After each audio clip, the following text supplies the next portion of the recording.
Good morning सभी को, नमस्ते।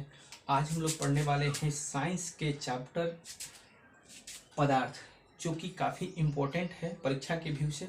पदार्थ के अंतर्गत जितने भी क्वेश्चन बनेंगे वो सारे क्वेश्चन एक एक करके हम लोग उनके सारे फैक्ट को हम लोग क्लियर करेंगे। तो सबसे पहले ये समझ लेते हैं कि पदार्थ किसे कहते हैं। तो संसार की वे सभी वस्तुएं जो स्थान घेरती हो, जिसमें भार होता है, जो अवरोध उत्पन्न करती है, उसे हम पदार्थ कहते हैं। चलिए हम लोग देखते हैं सारे क्वेश्चन को और डाउट को क्लियर करते हैं। सबसे पहले लिखे हुए हैं पदार्थ संसार की वे सभी वस्तुएं जो स्थान घेरती हो, जिसमें भार होता है, जो अवरोध उत्पन्न करती हो, उसे हम लोग पदार्थ कहते हैं। पदार्थ को आसानी से समझने के लिए इसे कुल 5 भागों में बांटा गया है: ठोस, द्रव, गैस, प्लाज्मा और बोस-आइंस्टाइन कंडेंसर। इस तरह से पदार्थ को कुल 5 वर्गों में बांटा गया है। हालांकि पदार्थ मुख्य जो होता है वो 3 ही प्रकार के होता है। पदार्थ मुख्य जो होता है 3 प्रकार के होता है। ये तीनों ठोस, द्रव्य और गैस, ये 3 मुख्य हैं। तीनों को बारी बारी से, यहाँ प्लाज्मा लिखे हुए हैं, यहाँ बोस-आइंस्टाइन कंडेंसर, इसको हम लोग शॉर्टकट में BE और CV के नाम से भी जानते हैं। ठोस, द्रव्य, गैस, एक एक करके बारी बारी से हम लोग तीनों को समझते हैं। तो ठोस की परिभाषा क्या है कि संसार की वे सभी वस्तुएं जिसका आकार और आयतन दोनों के दोनों निश्चित होता है। ठोस का आकार और आयतन दोनों निश्चित होता है। ठोस का आकार और आयतन, आकार और आयतन और आयतन।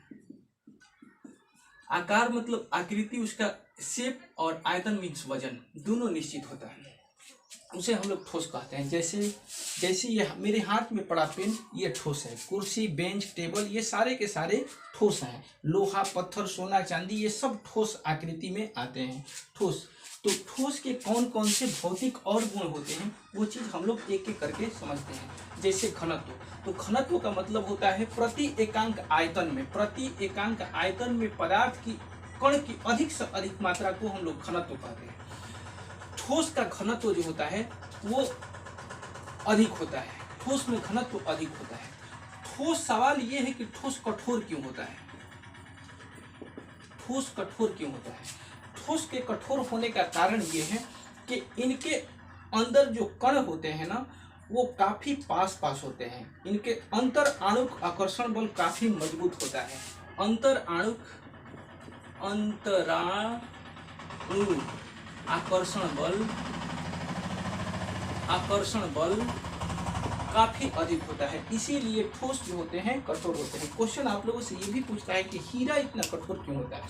तो इसका सिंपल जवाब है कि हीरे में जो कार्बन के कण होते हैं ना, वो काफी एक दूसरे के मजबूती से बंधे होते हैं, काफी पास होते हैं, इसीलिए हीरा कठोर होता है। यहाँ लिखे हुए प्रसारण क्या होता है? ठोस का प्रसारण, ये सारे फैक्ट ठोस के हैं। तो प्रसारण, ठोस में प्रसारण गुण नहीं पाया जाता है। कारण, अगर ईंट को हम यहाँ पटक दें तो ये फैलेगा नहीं, इसमें प्रसारण गुण नहीं होते हैं।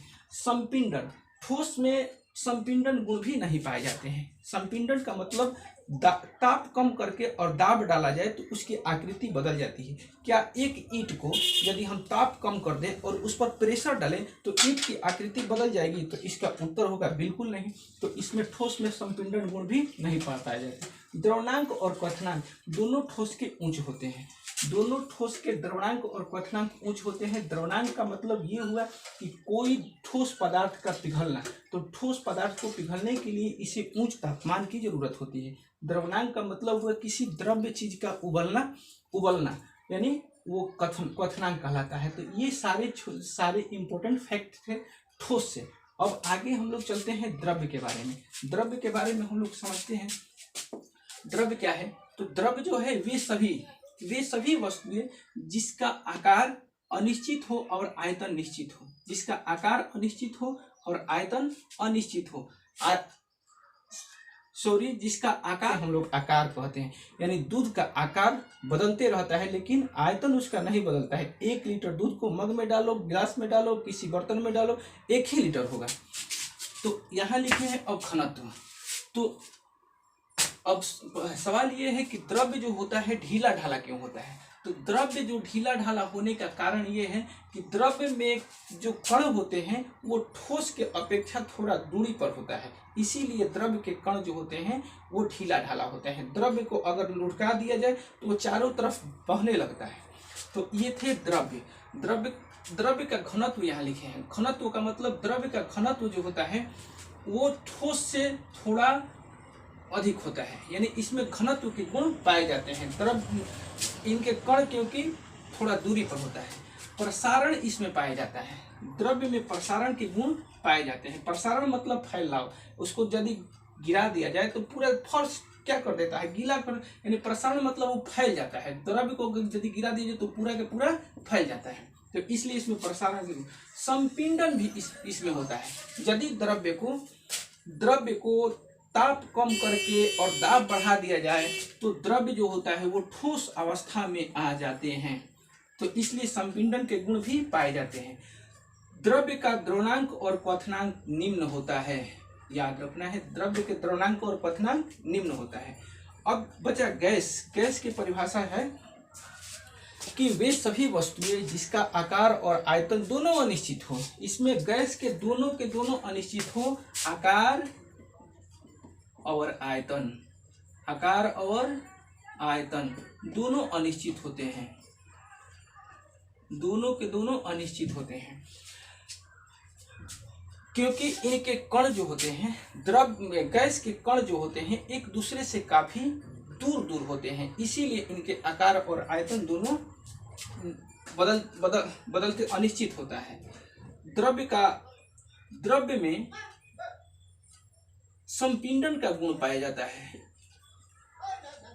द्रव्य में संपीडन का गुण पाया जाता है। संपीडन का मतलब ये कि अगर गैस को, जैसे सिलेंडर में जो गैस होता है एलपीजी गैस, उसको ताप कम करके और दाब बढ़ाकर उसमें भरा रहता है, तो उसमें संपीडन का सबसे, अगर पूछा जाए कि ठोस द्रव गैस तीनों में किसमें सबसे ज्यादा संपीडन का गुण पाया जाता है, तो गैस में संपीडन का गुण सबसे ज्यादा पाया जाता है। और घनत्व पूछा जाए कि ठोस द्रव गैस में किसका घनत्व सबसे अधिक होता है, तो ठोस का घनत्व सबसे अधिक होता है।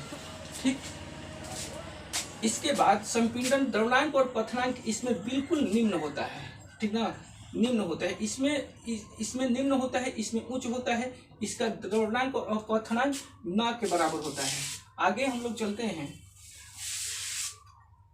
पानी जो है पानी तीनों अवस्था में पाए जाने वाला एक पदार्थ है। जल जो है तीनों अवस्था में पाए जाने वाला पदार्थ है। जैसे पानी को यदि ठंडा कर दिया जाए तो सॉलिड यानी बर्फ बन जाता है। पानी को ठंडा कर दिया जाए तो बर्फ बन जाता है। बर्फ को यदि गर्म किया जाए तो वो द्रव्य बन जाता है, लिक्विड बन जाता है। लिक्विड को और द्रव्य को और गर्म किया जाए तो वो भाप बन जाता है, गैस बन जाता है।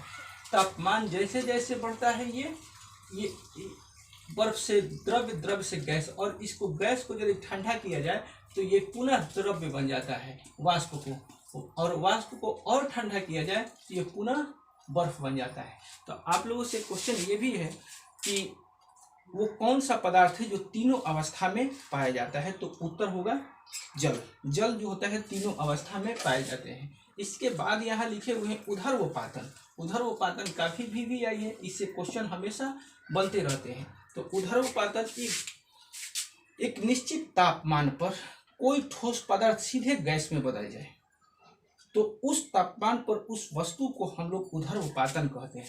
जैसे में कपूर जो है एक उदर्वपातन के अंतर्गत आता है। नैफ्थलीन की गोली भी जो है ये भी उदर्वपातन के अंतर्गत आता है। तो उदर्वपातन से आप लोग ये सारे डाउट्स आप लोग क्लियर कर लोगे। फिर यहाँ लिखे हुए हैं वाष्पन। वाष्पन क्या है? जब द्रव्य एक निश्चित तापमान पर आकर जल वाष्प में बदल जाए तो उस क्रिया को वाष्पन क्रिया कहते हैं। जब कोई द्रव्य एक निश्चित तापमान पाकर वो जल गैस में बदल जाए, गैस में बदल जाए तो उसे हम लोग वाष्पन की क्रिया कहते हैं। आर्द्रता का मतलब ये हुआ कि जब नमी युक्त वायु, जब हवाएं ठंडी ठंडी चलती है, जब हवा में नमी की मात्रा उपस्थित हो तो उसे हम लोग आर्द्रता कहते हैं। हवा में नमी की मात्रा उपस्थित हो तो उसे हम लोग आर्द्रता कहते हैं। आगे लिखे हुए हैं कि पदार्थ रासायनिक आधार पर पदार्थों को दो भागों में बांटा गया है। एक होता है शुद्ध पदार्थ और एक होता है अशुद्ध पदार्थ। शुद्ध पदार्थ जो होते हैं वो तत्व है। तत्व कुल अभी तक 118 की खोज हो चुकी है। वैज्ञानिकों द्वारा 118 तत्वों की खोज हो चुकी है, जिसमें से गैस है। तत्व के अंतर्गत आ जाएंगे धातु, अधातु और उपधातु। तो शुद्ध पदार्थ यहाँ लिखे हुए हैं कि शुद्ध पदार्थ किसे कहते हैं। तो जो एक ही वे सभी पदार्थ जिसको खंडित करने पर दो या दो से अधिक तत्वों में ना विभाजित हो उसे हम शुद्ध पदार्थ। जैसे शुद्ध पदार्थ में आ जाएगा हाइड्रोजन, ऑक्सीजन, लोहा, एल्युमिनियम, ये सारे जो है शुद्ध पदार्थ होते हैं। क्योंकि जब भी इसको खंडित किया जाएगा, जब भी लोहा को तोड़ा जाएगा तो उसमें से लोहे ही प्राप्त होगा। एल्युमिनियम को जब भी तोड़ा जाएगा तो उसमें से एल्युमिनियम ही प्राप्त होगा, तो उसे शुद्ध पदार्थ कहते हैं। ये शुद्ध पदार्थ को 3 भागों में बांटा गया है। यहाँ हालांकि लिखे हैं धातु, अधातु और एक उपधातु होता है। उसमें से गैस, सभी गैस जो हो गए वो शुद्ध पदार्थ के अंतर्गत आ जाएंगे। धातु जो हो गए शुद्ध पदार्थ के अंतर्गत, अधातु भी शुद्ध पदार्थ के अंतर्गत आ जाते हैं। अशुद्ध पदार्थ क्या होता है? तो अशुद्ध पदार्थों को 2 भागों में बांटा गया। एक है समांग और एक है विषमांग।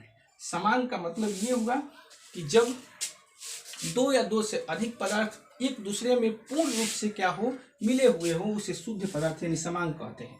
अब विषमांग, जब 2 या 2 से अधिक पदार्थ एक दूसरे में पूर्ण रूप से मिले हुए नहीं हो तो उसे विषमांग। जैसे पानी में बालू जो है वो विषमांग मिश्रण होता है। तो ये थे हमारे एक छोटी सी प्रयास पदार्थ के अंतर्गत। ये वो सारे फैक्ट जो परीक्षाओं में अक्सर पूछा करता है, तो इससे अंतर्गत जितने भी फैक्ट है वो हम लोग याद कर लेंगे। बाकी हम लोग नेक्स्ट वीडियो में मिलेंगे। तब तक के लिए थैंक यू, धन्यवाद।